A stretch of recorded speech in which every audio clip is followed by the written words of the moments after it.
Hey, horror fans! Once again, it is me, the Horror Miser Money G. It's time to review the latest horror movie with AI gone wrong as the subplot. This one starring Megan Fox in Subservience. Yes. Y'all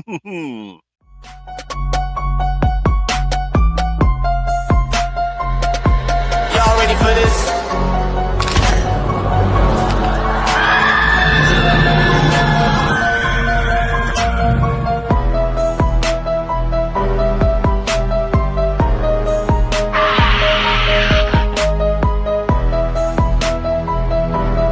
Hey, horror fans! Once again, it is me, the Horror Miser Money. Now, Subservience is a 2024 American sci-fi thriller horror film. It was directed by S.K. Dale. The film was written by Will Hunley and April McGuire. Now the film stars Megan Fox, Michelle Marone, Madeline Zima, Matilda Firth, and Andrew Whipp. Now the film follows a struggling father who purchases a domestic sim to help care for his house and family, unaware she will gain awareness and turn deadly. Can't trust those sims now, can you? Now, horror fans, since I've already talked about the various films that are not part of the new subgenre called AI Going Wrong in my review of Afraid, I'll leave a card up to let you know where to see that film or see that review. I'm just going to go right into my review of the next film of the subgenre. This is directed by S.K. Dell. This is called Subservience.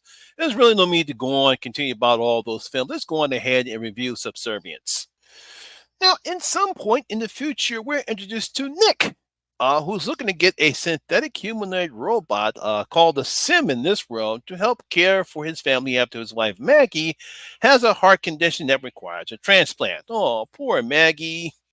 Now, they pick out a female Sin who his daughter Isa names her Alice, and they bring her home and to get her settled in. She's a very attractive woman. I mean, it's Megan Fox, so what do you expect? And everything, they bring her in and introduce to everybody. Now, everything is going fine as Alice tends to take care of Elsa and Nick and Maggie's newborn son until Alice seems to care too much about Nick's well being. And that's worrying about, what causes him stress. He's aggravated. He's disappointed.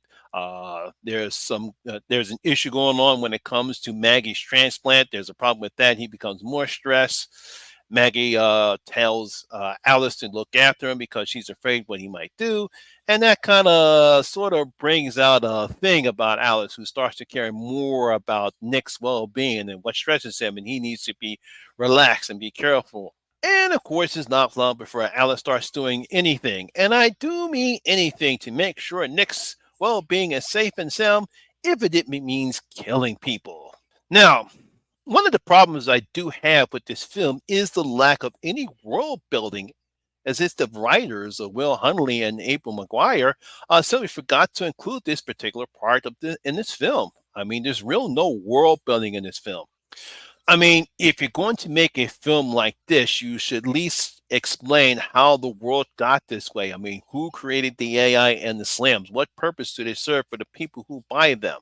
We see those in other films with this premise, like I Robot. We see where the robots become, where the AI is built, and how they've taken over in that particular, how they've taken over some domesticated roles in that particular world.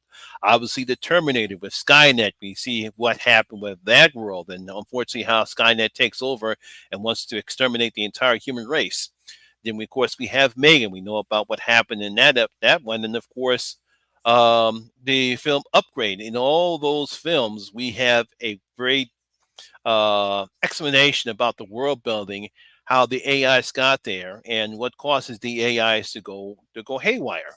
Unfortunately, we don't get none of that in this film here. There's no explanation. There's no exposition on where this film took place or who created the AI and the Sims. It's just like bang, we get the introduction to the film.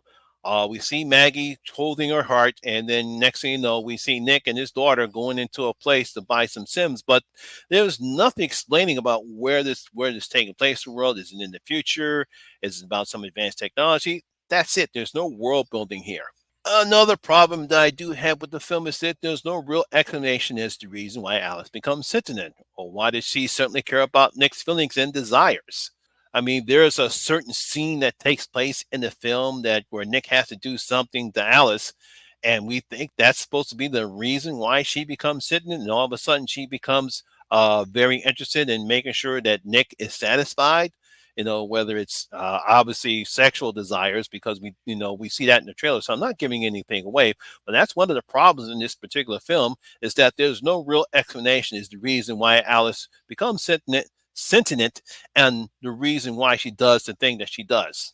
I mean, there's no reason for her actions other than the typical cliche action that she takes that we've seen before in films like this one. So there's no real tension or suspense in this particular film.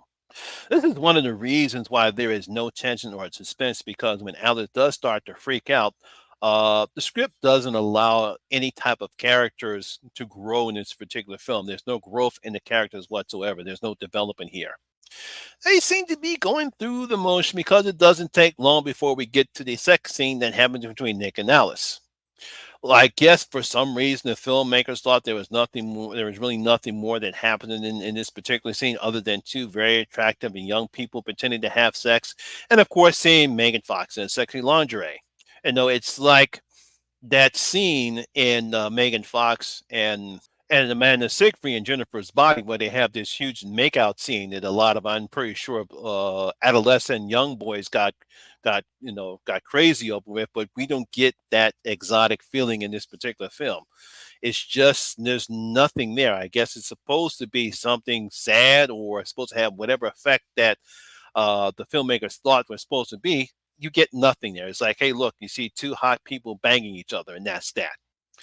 Speaking of Megan Fox, I really don't have a problem with her performance as she's playing a gynoid, which is really a female humanoid robot who has no emotion, and she's supposed to come off as cold and have a flat affect. Now, some people might say, well, that's part of her acting is concerned, but I really did enjoy it in the last film that she did, which I name it escapes me at this time right now. And I thought she really did a good job in that particular film, and she okay plays a role okay here, but again, because of the script, they really don't give her anything to do. The problem is that the script doesn't allow her to become a threat to Nick and his family. So by the time she freaks out, the audience never feels any type of danger to Nick, Maggie, or the children. It's just okay, she's freaking out now, but that's it because there's no character growth. There's no development of the characters. Alice doesn't become the type of threat that she's supposed to become. So when she does freak out and might cause any danger to the family, we don't feel any danger for them because she's simply just not the threat. As for the rest of the cast, they really can't do anything with the script that was given to them. As I stated earlier, there's no real character growth or development that would make the audience care what was happening to them. I really give them credit for trying, but again, it's just that it's going through the motions. There's a lot of cliche moments in there. There's this little thing that happens with Nick and his people and his friends on the building that they are trying to build, and something happens to that kind of imply about AI and these Sims taking over certain jobs. So I think that's what was happening to the film. And then there's another aspect that happens in the film, but it's more of a cliche thing that they just happen to throw in there. It really doesn't add anything else to the film. Now, I'm sure most people will be getting Terminator vibes, especially Terminator 3 vibes on what takes place in the third act in the film, but it's just flat and lackluster. It doesn't add anything else to the film other than like, hey, wait a minute, didn't we see this in Terminator or Terminator 3? Why are they trying to cop off of that? It's sad because in what I was hoping that this would be an adult version of Megan, this just turned out to be nothing more than a dull, flat, and boring film with cliche characters and no real world building, which was something I was expecting to see. I was expecting to see something like maybe a Fatal Attraction version of this particular film, something like Fatal Attraction meets the Terminator or something like that, but we don't get this at all. This is really nothing more than a thriller that you would see air on Lifetime or the Hallmark Channel, and that's basically it. So I'm going to give Subservience, and guess I'm only going to give this one out of my 5 bloody cold quantum. Very, very disappointing in this particular film. I expected more. I thought we were going to get more based on what we saw in the trailer. But again, like I said before, we don't get nothing like that. It's just no world building, no explanation of why Alice goes does the things she does. We get a obviously obligatory sex scene because the leads are very attractive people, and that's it. That's it. If you want to see it, you can see it if you want to, but you're probably going to be disappointed like I was. So there you have it, horror fans. That is my video and review of Subservient. I hope you did enjoy it. If you did, please give it a thumbs up, like, and share. It really helps out with that YouTube algorithm. Have you seen Subservient? What do you thought about it? Please leave your comments in the comment section below and tell you what you thought about the film. Also, if you're new here, please hit that subscribe button, ring that notification bell. That way you'll be notified anytime when I put up new videos such as this one. Once again, my name is Lamont Smith, better known as the Horror Miser Monty G. And always remember that horror rules. And I see you in my next video. That guy stay safe out there.